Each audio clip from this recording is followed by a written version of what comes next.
Hold up.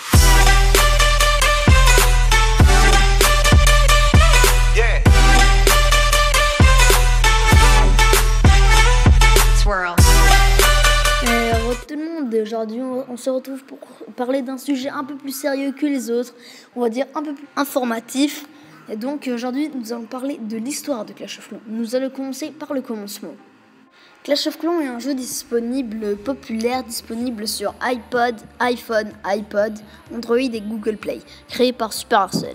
Il est devenu disponible gratuitement et internationalement sur l'iTunes Store depuis sa version initiale, version 1.7. Distribué le 2 août 2012, Clash of Clans est un jeu de stratégie où, comme dans beaucoup de jeux de stratégie, le but est de construire son propre village, débloquer ses différents guerriers, attaquer les ressources des autres villages, créer ou rejoindre un clan et développer son empire. Maintenant, nous allons passer à l'étape suivante qui est les différents types de joueurs. En première place, nous avons les farmers de ressources. On a pour objectif de gagner un maximum de ressources et de les garder à tout prix. Pour cela, les farmers utilisent une seule technique. Ils descendent leur hôtel de ville, ils mettent à l'extérieur du village. Celui-ci n'est plus protégé, mais parfois il est piégé de bombes, Tesla camouflées et autres. Cette méthode de l'hôtel de ville excentrée a plusieurs avantages. Les assaillants ne s'en prennent que à l'hôtel de ville et délaissent très souvent les réserves. Ils abandonnent le combat. En deuxième place, nous avons les rushers, aussi appelés compétiteurs. L'objectif des rushers est tout simplement de gagner un maximum de trophées et donc de monter plus rapidement possible dans les ligues. Leur stratégie est simple, placer leur hôtel de ville au centre du village et le défendre le mieux possible, et d'attaquer les autres en visant l'hôtel de ville premièrement. Ils attaquent donc particulièrement aux farmers. Et en troisième place, nous avons les hybrides.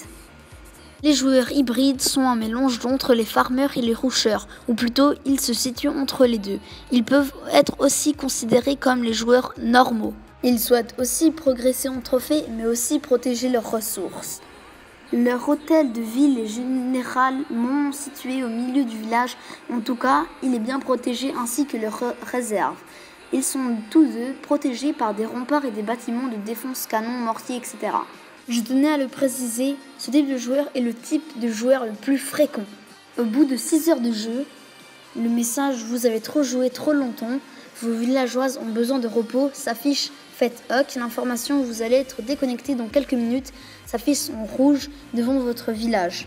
D'après mon expérience, vous avez 2 minutes pour finir ce que vous étiez en train de faire. Par exemple, former 2 zappers en masse dans votre caserne. Si vos coins sont déjà pleins, une bonne idée pour planquer son élixir. La déconnexion dure entre 10 à 15 minutes, à préciser. Puis vous pourrez recommencer à jouer. Certains disent que l'on peut éviter cela en se déconnectant au bout de 5h50 de jeu et en attendant un peu. Les bâtiments défensifs qui servent à défendre votre village, les bâtiments de ressources qui servent à collecter des ressources et à les stocker, les bâtiments d'armée qui servent à former des troupes normales ou des troupes noires, mais aussi les stocker et les améliorer. Il existe aussi l'usine de sorts et les hôtels des héros.